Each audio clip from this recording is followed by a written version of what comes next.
തീർച്ചയായും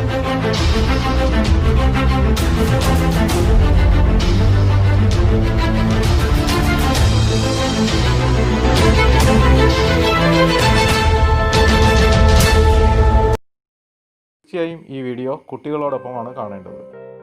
കുട്ടികൾക്കായിട്ടുള്ള ഒരു വർക്ക്ഷീറ്റാണ് അവതരിപ്പിക്കുന്നത്. ഈ വർക്ക്ഷീറ്റിൽ രക്ഷിതാക്കളോ അധ്യാപകർക്കോ പങ്കെടുക്കാവുന്നതാണ്. കുട്ടിയെ അടുത്തിരുത്തി ഇതുപോലെ ഒരു ലൈൻ വരയ്ക്കുക. ഇത് ഒരു മലയാണെന്നോ ഒരു കുന്നാണെന്നോ മറ്റോ അവരോട് പറയും.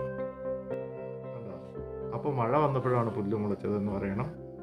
ഒരു മഴക്കാലം ഉണ്ടായിരുന്നു. അപ്പോൾ മഴയില്ലാതെ പുല്ലൊന്നും മുളയ്ക്കാതെ നിന്ന സ്ഥലത്ത് പുല്ലുകൾ ഇങ്ങനെ മുളച്ച് ഇങ്ങനെ വരയ്ക്കുമ്പോൾ ഇത് ഇങ്ങനെ കാണിക്കുമ്പോൾ കുട്ടികൾക്ക് ഇങ്ങനെ വരയ്ക്കണമെന്ന് തോന്നും. അപ്പോൾ കുട്ടികൾക്ക് പേന കൊടുക്കുക, അല്ലെങ്കിൽ ഒരു പേന അവരുടെ കയ്യിൽ ആദ്യമേ തന്നെ കൊടുത്തിരിക്കണം. അപ്പോൾ ഒരെണ്ണം നമ്മൾ വരച്ചാൽ ഒരെണ്ണം കുട്ടിയെ കൊണ്ട് വരപ്പിക്കണം. പിന്നെ നമ്മൾ ഒരെണ്ണം വരച്ചു, പിന്നെ കുട്ടി വരച്ചു. അങ്ങനെ ധാരാളം പുല്ലുകൾ ഇങ്ങനെ വരയ്ക്കുക.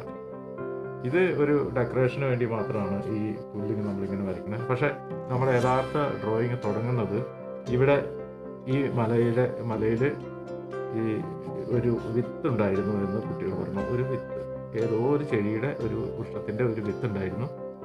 പിന്നെ മഴക്കാലം ഇങ്ങനെ വന്നപ്പോൾ ധാരാളം മഴ ഇങ്ങനെ പെയ്തപ്പോൾ ഈ വിത്ത് മുളയ്ക്കാൻ തുടങ്ങി. അപ്പോൾ ആ വിത്തിൽ നിന്ന് ഒരു മുള ഇങ്ങനെ പൊട്ടി ഇങ്ങനെ വളരാൻ തുടങ്ങി. ഇത് ഇങ്ങനെ വരച്ച് കാണിക്കാം. കണ്ടോ, ഒരു വിത്ത് ഇങ്ങനെ മുളച്ചു.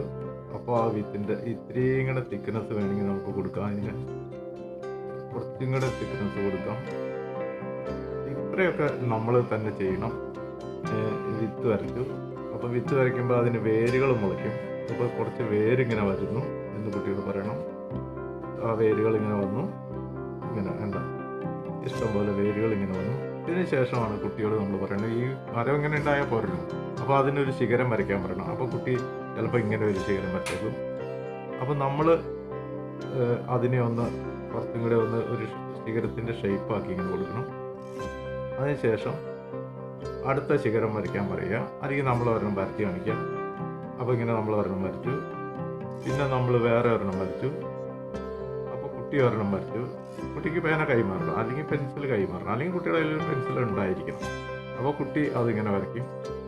നമ്മൾ ഒരെണ്ണം വരച്ചു, കുട്ടി ഒരെണ്ണം വരച്ചു.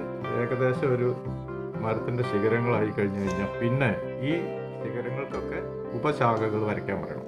അപ്പോൾ അത് നമ്മൾ ഒരെണ്ണം വരച്ച് കൊടുക്കണം. അപ്പോൾ നമ്മൾ ഒരെണ്ണം വരച്ച് കൊടുത്തു. അപ്പോൾ കുട്ടിയോട് വരയ്ക്കാൻ പറഞ്ഞാൽ കുട്ടി വേറെ ഒരെണ്ണം വരച്ചു. പിന്നെ നമ്മൾ ഒരെണ്ണം വരച്ചു. അപ്പോൾ കുട്ടി വേറെ ഒരെണ്ണം വരച്ചു. ഇത് എങ്ങനെ വേണമെങ്കിലും വരയ്ക്കാം. ഇതിങ്ങനെ ചെയ്യുന്നതുകൊണ്ട് ഉദ്ദേശിക്കുന്നത് എന്താണെന്ന് വെച്ചാൽ ഈ ചെറിയ കുട്ടികളായിരിക്കുമ്പോൾ ഈ പേനയും അവരുടെ എഴുത്തുപകരണങ്ങളൊക്കെ കയ്യിൽ ഉറച്ചിരിക്കാൻ വേണ്ടി അക്ഷരങ്ങൾ എഴുതുന്നതിന് മുമ്പ് തന്നെ ഇങ്ങനെ പേന പിടിക്കാനുള്ളൊരു പരിശീലനം കൂടി ഇതിനകത്ത് നടക്കും. അപ്പം നമ്മളിങ്ങനെ വരച്ചു കൊടുക്കുക. കുട്ടിക്ക് വരയ്ക്കാൻ അവസരം കൊടുക്കും. കുട്ടി ഒരു ശിഖരം വരയ്ക്കുന്നു, നമ്മളൊരു ശിഖരം വരയ്ക്കുന്നു, കുട്ടി ഒരു ശിഖരം വരയ്ക്കുന്നു, നമ്മളൊരു ശിഖരം വരയ്ക്കുന്നു. എവിടെ വേണമെങ്കിലും വരയ്ക്കാം. കുട്ടിക്ക് ഇഷ്ടമുള്ളിടത്തൊക്കെ വരയ്ക്കാം, നമുക്കും ഇഷ്ടമുള്ളിടത്തൊക്കെ വരച്ചു കൊടുക്കാം. ഇങ്ങനെ വരച്ചു കൊടുത്തു കഴിയുമ്പോൾ കുട്ടിക്ക് ഭയങ്കര ഇൻട്രസ്റ്റ് ആവും. ഇത് പ്രത്യേകിച്ച് ഒന്നും ചെയ്യാനൊന്നുമില്ല, വെറുതെ ഇങ്ങനെ ശിഖരങ്ങളൊക്കെ കണ്ടോ. ഇത് ഒരു കളർ മാർക്കർ പെൻ ഉപയോഗിച്ച് ചെയ്യാം. ഞാനിപ്പോൾ ഇത് ക്യാമറയിലേക്ക് ഇത് കിട്ടാനുള്ളൊരു സൗകര്യത്തിന് വേണ്ടി മാത്രമാണ് ഈ ബ്ലാക്ക് ഇതിങ്ങനെ ഉപയോഗിക്കുന്നത്. നിങ്ങൾക്കൊരു കളർ പെന്നെ ഉപയോഗിക്കാവുന്നതാണ്. അപ്പോൾ ഒരു മരത്തിന് ധാരാളം ശിഖരങ്ങൾ വന്നു കഴിഞ്ഞു. ഒരു 5 മിനിറ്റുള്ള ഒരു പരിശീലനമാണിത്. ഇത് എങ്ങനെ വേണമെങ്കിലും അങ്ങ് വരച്ചോട്ടെ. അതിൽ നമുക്ക് ഒരു നിർദ്ദേശങ്ങളൊന്നുമില്ല. ഇങ്ങനെ അങ്ങോട്ട് ശിഖരങ്ങൾ ധാരാളം വരപ്പിക്കുക. ഇത്രയും വരച്ച് കഴിയുമ്പോൾ കുട്ടിക്ക് കൊടുത്തിരിക്കുന്ന കളർ ഒന്ന് വ്യത്യസ്തമാണെങ്കിൽ അദ്ദേഹം വരച്ചേക്കണ ആ ലൈൻസൊക്കെ ഒന്ന് എണ്ണി നോക്കാൻ പറയണം. എത്ര ശിഖരങ്ങൾ വരച്ചു എന്ന് നോക്കണം. അതുപോലെ കൂടെ വരയ്ക്കുന്ന ആൾ എത്ര ശിഖരങ്ങൾ വരച്ചു എന്ന് നോക്കണം. അപ്പോൾ ഇങ്ങനെ വരയ്ക്കുമ്പോൾ അത് എണ്ണി നോക്കാനുള്ള ഒരു താല്പര്യം വർദ്ധിപ്പിക്കുമ്പോൾ ഒരു മത്സരം പോലെ രക്ഷിതാവിനും കുട്ടിക്കും വരയ്ക്കാൻ പറ്റും. ഇനിയിപ്പോൾ ആ മരത്തിന് കുറച്ച് വേരുകൾക്ക് നമ്മൾ ശിഖരങ്ങൾ വരച്ചു കൊടുക്കുകയെന്ന് ഇത്രയും സംഗതികൾ ചെയ്താൽ ഇപ്പോൾ നമ്മൾ ആ വരകൾ കൊണ്ടുണ്ടാക്കുന്ന എഫക്റ്റ് പൂർത്തിയാക്കിയിരിക്കുകയാണ്. ഇപ്പോൾ ഒരു മരത്തിൻ്റെ ഒരു ചിത്രം രൂപപ്പെട്ട് കഴിഞ്ഞിരിക്കുന്നു.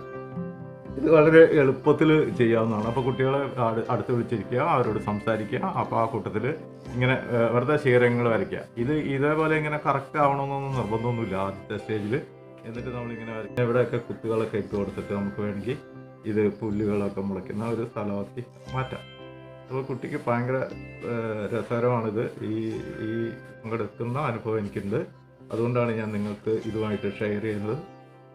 അടുത്ത ക്ലാസ് നാളെ ഇതേ സമയത്ത് അപ്ലോഡ് ചെയ്യുന്നതാണ്. അപ്പോൾ നിങ്ങൾക്കിത് ഇഷ്ടമായെങ്കിൽ ഇത് ഒന്ന് ലൈക്ക് ചെയ്യുക, അതോടൊപ്പം തന്നെ ഷെയർ ചെയ്യുക. പിന്നെ ഈ ചാനലിൻ്റെ ബാക്കി ക്ലാസ്സുകൾ നിങ്ങൾക്ക് ലഭിക്കണമെങ്കിൽ ഒന്ന് സബ്സ്ക്രൈബ് ചെയ്യുകയും ചെയ്യണം. ഇത് ന്റെ നോട്ടിഫിക്കേഷൻ ലഭിക്കാനായിട്ട് ആ ബെല്ലൈക്കൺ ഒന്ന് അമർത്തുകയും ചെയ്യണം.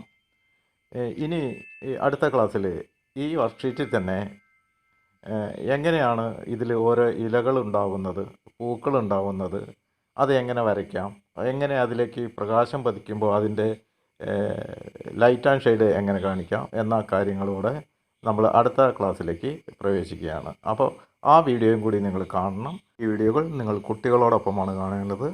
എന്നിട്ട് കമൻറ്റ് ബോക്സിൽ നിങ്ങളുടെ അഭിപ്രായങ്ങളും നിർദ്ദേശങ്ങളും രേഖപ്പെടുത്തുമല്ലോ. Thank you.